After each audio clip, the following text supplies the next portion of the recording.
Այսինքն Հայաստանը կներես ինչու գնաց այդ որ ասում եք փաստաթուղթը իրավական ուժ չունի Հայաստանի սեղանի շուրջ չի սեղանի տակա ինչու գնաց որպեսի պատերազմ Հայաստանը չգնաց մենք այսօր Հայաստանի շահի պաշտպանության մասին չենք կարող խոսել այն պարագայում երբ որ այդ բոլոր բանակցություններում Հայաստանը ներկայացնողը կա բայց Հայաստանը չկա սա մենք պետք է հասկանանք Հայաստանի ժողովուրդը դե չկա կա Հայաստանը ներկայացնող մի վարչապետ որը բնականաբար իր խնդիրն է լուծում, իր իշխանություն պահպանելու հարցն է լուծում։ Երբ որ այդ տեսակետից նայում ամեն ինչ տրամաբանական է դառնում, բնականաբար ինքը ուզում է իր իշխանությունները պահպանի եւ դա միայն մի ձևով կարող անել, ստանալ այս ձևի գովասանքներ տարբեր կողմերից, սա փորձել օգտագործել նախընտրական իր քարոզչության մեջ եւ ժողովրդին հերթական անգամ խաբել, համոզել, որ ինքը մեծ դարակազմիկ հարց է լուծել, խաղաղություն է բերել։ 21 թվին էլ էր, չէ՞, նույն բաներն ասում, իբրև մենք էինք գալի պատերազմ բերում, ինքը եկել է խաղաղություն է բերում, տեսանք ինչ բերեց։ 21-ից հետո ամեն տարի զիջելով եկել ենք, նայեք մինչև 25-26 թիվն էլ հիմա հերթական բաները կտեսնենք։ Այսինքն խաղաղություն ասածը հերթական փուչիկն էր, որը մենք ճիշտ չգնահատելով մեր ժողովուրդը, իդեպ 21 թվին նորից ձայն տվեց այս իշխանությունների։ Հիմա ինքը նույն այդ պրյոմը, այս հնարքը նորից ուզում է իրականացնի։ Տեսել է, որ հեշտ խաբվող ինչ-որ մի հասարակություն է ձևավորվել, որին կարելի է այսպեսի մատուցել նման գաղափարներ, այսպես խաղաղության, գեղեցիկ խոսքեր եւ այլ, հերթական անգամ մի քանի ամիս է մնացել, այս ընթացքում էլ բոլոր կողմերից կօգնեն, որ ինքը մնա իշխանության, դե տեսնում ենք ինչ է կատարում, չէ՞։ Թուրքերը մի կողմից ադրբեջանցիները, մյուս կողմից դարել են իր քարոզիչը եւ իր շտաբի անդամներն են, այսպես ասած, դարել, արդեն ընտրական գործընթաց են սկսել, որ սա կարողանա այդ ամեն ինչը ներկայացնել որպես մեծագույն ձեռքբերում եւ հերթական անգամ ժողովրդին խափի եւ քվերն ստանա։ Այսինքն իր խնդիրը իր իշխանությունը պահելն է, ուրիշ բան չկա այստեղ։ Իրանից են մտահոգություններ հնչում, պարոն Ռուստամյան, կարող ենք համաձայնության գալ Իրանի հետ, ասում եմ մենք խոսենք, կբացատրենք, ինչքան ժամանակ է բանակցությունները։ Ну, տեսանք Իրանի ինչքան են բացատրել,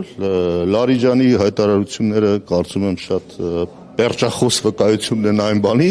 որ իրանք շատերի նման, որ այսօր հավատում են այս տրիպը, որ իբր թե ինքնիշխան տարածք է, Լարիջանին եւ մյուսները, որոնք ընդ շատ մեծ դերակատարություն ունեն, այդ կարծիքին չեն։ Եվ կամաց բնականաբար իրենք ինչ խնդիր են այստեղ ստանալու։ Իրենք ստանալու են իրենց սահմաններին կպած մի իրավիճակ, որ անընդհատ իրանց համար խնդիր է Ամերիկա-Իրան հարաբերությունների մասով։ Այդ կոնֆլիկտը գոյություն ունի եւ դա մենք տեսնում ենք անընդհատ։ Հիմա այդ կոնֆլիկտը գալիս է իրանց դռան դեմ կանգնում։ Սա ինչքանով է լավ լինելու։ Մենք մասնակից չենք լինի այդ ամեն ինչի։ Ով։ Հայաստանը։ Հայաստանը ընդհանրապես ոչ մի բանի մասնակից չի։ Չենք տա, որ մեր տարածքը օգտագործեն։ Հայաստանը թույլ չենք տա Ամերիկայի Միացյալ Նահանգներին։ Հայաստանը ինչ որ մի բան թույլ չտար։ Երանի ես այնքան կուզենայի, որ մենք մի օր զարթնենք, տեսնենք, որ Հայաստանը մի բան թույլ չի տալի։ Դուք մի բան տեսել եք, որ Հայաստանը թույլ չտա։ Ընդհակառակ Հայաստանի գիծներն է, որ ամեն ինչ թույլ տա, որ իրեն պահեն իշխանության։ Հայաստանը չէ, ասացի, Հայաստանի իշխանությունները։ Հայաստանի իշխանությունների համար անգամ Հայաստանի տարածքային ամբողջականությունը կարևոր չի։ Իրան պետք է մի տարածք մնա, որտեղ իրանք իշխանություն ունենան։ Էսա։ Ես 29743-ից արդեն խոսելն անիմաստ է։ Այդտեղ չունենք այդքան։ Հիմա վերջում ինչ կմնա։ Ես նույն սահմանազատում, սահմանագծումից եւ այլից, ես էլ թող ժողովուրդը որոշի։ Այո, վերջում կարող է մնալ մի հատ տարածք, որտեղ կառավարության շենքը լինի, իշխանություն ունենա վերահսկելի ինչ որ մի հատ տարածություն եւ ասի, էսի մեր երազած Հայաստանն էր, իրական Հայաստանն էր։ Տրիպի մասին ասեք, դա իրագործելի է կամ արու եւ հետո լավ բաթը լավ։ Նայեք, տրիպը ասեցինք, ուրեմն տրիպը այս վիճակով ինչ որ ընթացքը կա, այդ ընթացքը ընդունելի չի մեզ համար, բայց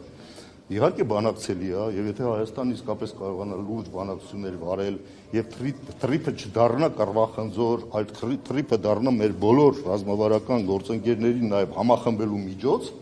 դա կարող լավ աշխատի, ինչու ոչ։ Մենք ասել ենք, չի կարող քո տարածքով միայն տրիպը սահմանափակվել։ 43 կիլոմետր ինչու պետք է լինի։ Եթե մենք խոսում ենք Խաշմերուկի մասին, դա առնվազն պետք է հասնի մինչև Երասխավան։ Այսինքն ինքն էլ մի կողմից, Ադրբեջանն էլ մի կողմից այդ նույն տրիպի տրամաբանությամբ պետք է տարածքներ տա, չէ՞։ Հնարավորություն տա, տարածք չասենք, տա հնարավորություն հաղորդակցության։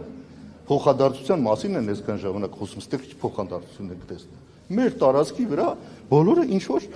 բաներ են ստանում։ դիվիդենդներ եւ հնարավորություններ են ստանում, բայց մենք ինչ ենք ստանում իրենց տարածքներից։ Այս ձևական բանը, որ մի երկու հատ հացահատիկ եկավ, բենզին եկավ եւ այլ, երբ ուզենան կկտրեն, երբ ուզենան խրախուսելու համար կթողնեն։ Դա էլ անում են։ Այսօր խրախուսելու պահն է, այսօր թոզ փչելու պահն է, այսպես ասած, որ մոլորեցնեն ժողովրդին, որ տեսեք, ունեք մի հատ իշխանություն, որը պետք է պահեք, որ կարողանանք մենք իրար հետ ստել լավ ապրել, եւ այդ իշխանությունն այսօրվա իշխանություններն են Նիկոլ Փաշինյանի ղեկավարությամբ։ Այս են ուզում իրանք անեն։ Եվ դրա մասին ասում են Հական Ֆիդանը պարզ հայտարարել, չէ՞։ Պարզ հայտարարել է, որ այս քաղաքական կամքը, այս գիծը պետք է պահպանվի։ Եվ Նիկոլ Փաշինյանին ամեն ինչ պետք է անել, ինչը։ Դե իշխանությունները գիտեք ոնց է, այդ բանն է, երբ որ նայում ես ուղիղ, ասում ես սպիտակա, իրանք ասում են, չէ, դուք լավ չեք նայում, մի քիչ ուրիշ կողմով որ նայեք, տեսնեք ինչ որ այլ երանգներ կան։ Բայց գրած է, չէ, թղթի վրա։ Թող մարդիկ վերցնեն, կարդան, տեսնեն ինչ է գրած։ Այդ չի գրած, Հական Ֆիդանը ասել է, այս գիծը եւ այս կամքը քաղաքական պետք է պահպանվի։ Այսինքն դա ասում է դիվանագետը հələ։